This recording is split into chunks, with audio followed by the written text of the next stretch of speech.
আপনাদের পাশে থাকার, আপনাদের ভালো রাখার। এখানে আমাদের মঞ্চে বিশিষ্ট ব্যক্তিত্ব সবাই আছেন। আমাদের খেয়াদাও অঞ্চলের আমাদের যারা জনপ্রতিনিধি প্রত্যেকেই এখানে, আমি আলাদা করে নাম বলছি না, এখানে তারা আছেন। এখানে আমাদের সাংবাদিক একটা টিম একটু আগেই এই রাস মেলাকে তাদের একটা পুরস্কার, তাদের একটা সম্মান প্রদান করা, এবং আমাদের একজন খেলোয়াড়ও এখানে আছেন, ক্রিকেট প্লেয়ার, উনি ভারতীয় দলের হয়ে খেলছেন সেই দলে।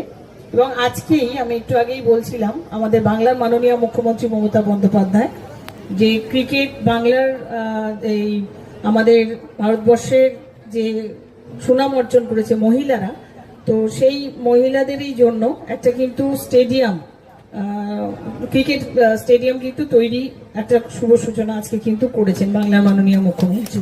আপনারা দেখতেই পাবেন, সেটা আবার রিচা স্টেডিয়াম, মানে ওনার নাম দিয়েই আর কি এটা হয়েছে। তো যাই হোক, আজকে একটা এত বড় মেয়েদের যেভাবে বাংলার মাননীয় মুখ্যমন্ত্রী প্রতিনিয়ত প্রত্যেকটা মেয়েকে সম্মান দেন, আজকে আরো একটা নজির সৃষ্টি করেছেন কিন্তু আমাদের বাংলার মাননীয় মুখ্যমন্ত্রী। তিনি কিন্তু অঙ্কন প্রতিযোগিতায় স্মৃতি দাস তৃতীয় স্থান অধিকারী করেছে। এরপর ডেকে নেব মঞ্চে, একটু জোরে,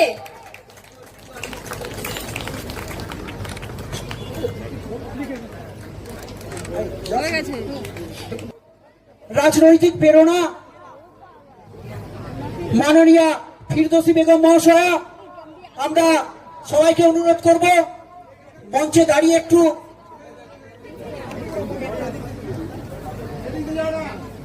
অভিবাদন জানাতে।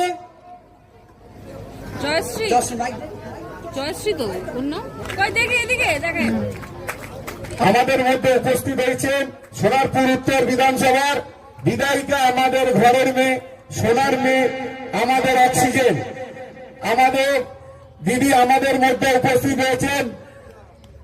স্বাগতম স্বাগতম স্বাগতম মাদার ফিরদৌসী বেগম, স্বাগতম স্বাগতম স্বাগতম মাদার ফিরদৌসী।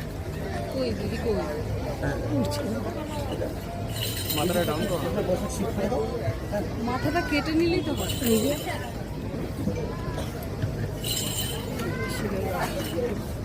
শুভ্রচিহ্ন করতালি হোক, একটু জোরে, ঠান্ডা পড়েছে কি? গ্রুপে দ্বিতীয় স্থান অধিকার করেছে সুস্মিতা দেব।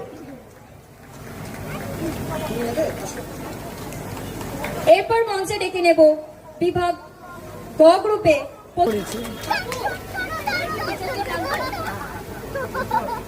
আগামী 7ই নভেম্বর ডান্স শিক্ষক ও যে শিক্ষিকাদের নিয়ে একটি সুন্দর ডান্স কম্পিটিশন হয়েছিল, তার প্রতিস্থাপনে সেই প্রতিযোগিতায় প্রথম স্থান অধিকার করেছে জয়ন্তী। জোরে জোরে করতালি হয়ে যাক, নাচ করবে এরপরে।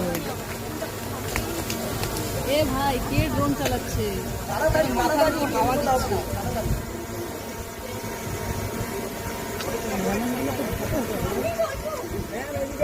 আচ্ছা, এরপরে জয়শ্রী মন্ডল।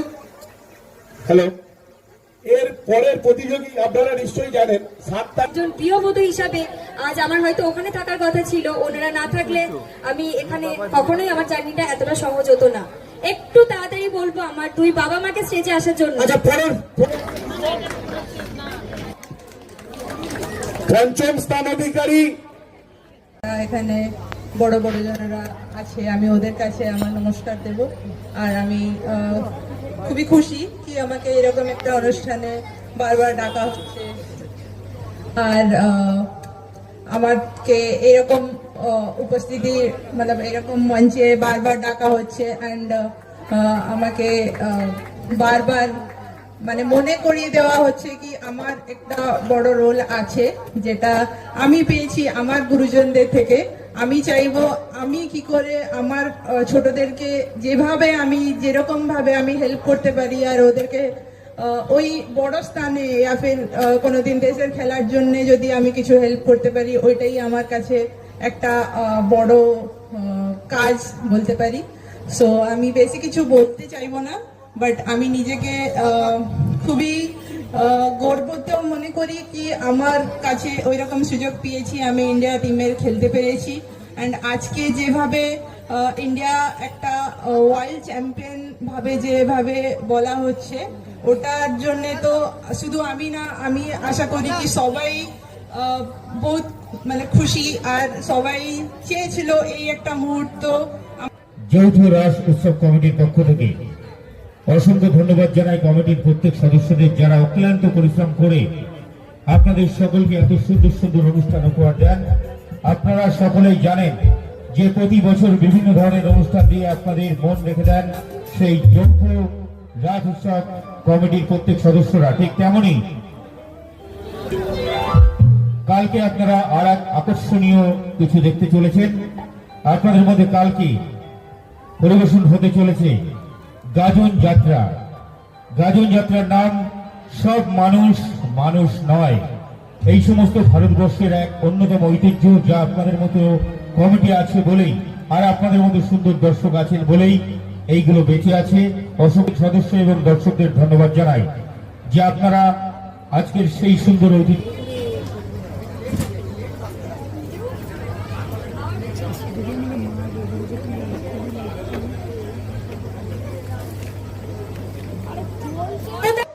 বাংলার টানে আজ সুকন্যা পারিদা বাংলাতে আছে, বাংলার প্রতিটি টুর্নামেন্ট খেলছে, প্রতিটি টুর্নামেন্টে অংশগ্রহণ করে বাংলার নাম উজ্জ্বল করছে।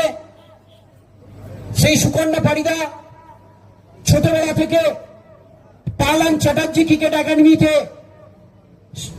ক্রিকেট শিখেছেন। তো পালান চ্যাটার্জি ক্রিকেট একাডেমি থেকেই সুকন্যার শুরু করেছেন। আজ সুকন্যা পারিদা ভারতীয় দলে খেলছে। তো আমাদের পরম সৌভাগ্য, আমরা সুকন্যা পারিদাকে পেয়েছি এবং সুকন্যাকে আমি দু একটা কথা বলার জন্য অনুরোধ করব যে তোদের দেখে নেব। তো আজকে আমি দেখিয়ে দিয়েছি আমরা। আচ্ছা, আমাদের পরিশ্রমে আরেকটা প্রশ্ন করতে চাইবো, গোয়ালবাটি নামের সঙ্গে কোথাও এই রাস উৎসবের একটা সাজুজ্য খুঁজে পাওয়া যায়, আপনারা কিভাবে দেখেন সেটা ছোট্ট করে যদি বলেন। গোয়ালবাটি নামের সঙ্গে গোয়ালবাটি অ্যাকচুয়ালি আমরা গোয়াল মানে গোয়ালা, গোয়াল মানে যারা মানে কি ওই আমাদের যেখানে যেখানে আমাদের মানে কি ওই কি বলবো, যারা আমাদের গোয়ালারা ওই দুধ দহন করেন।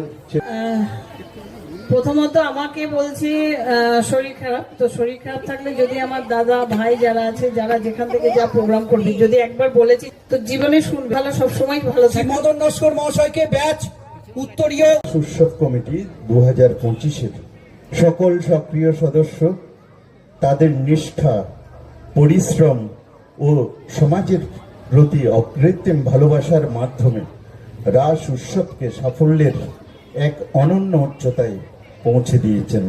তাদের এই আত্মনিবেদন, সাংস্কৃতিক চেতনা ও সামাজিক দায়িত্ববোধ গোয়ালবাটি এলাকার গৌরবকে বৃদ্ধি করেছে। Press club of working journalist তাদের এই অবদানকে গভীরভাবে শ্রদ্ধা ও ভালোবাসার সঙ্গে স্বীকৃতি জানায়। সবাইকে অনুরোধ করব তাদের জন্য। আমরা প্রেস ক্লাব অফ ওয়ার্কিং জার্নালিস্টের যারা যারা এসছেন সবাইকে আমরা মঞ্চে আহ্বান করছি। তত্ত্বাবধানে এই প্রেস ক্লাব অফ ওয়ার্কিং জার্নালিস্টের সকল সদস্য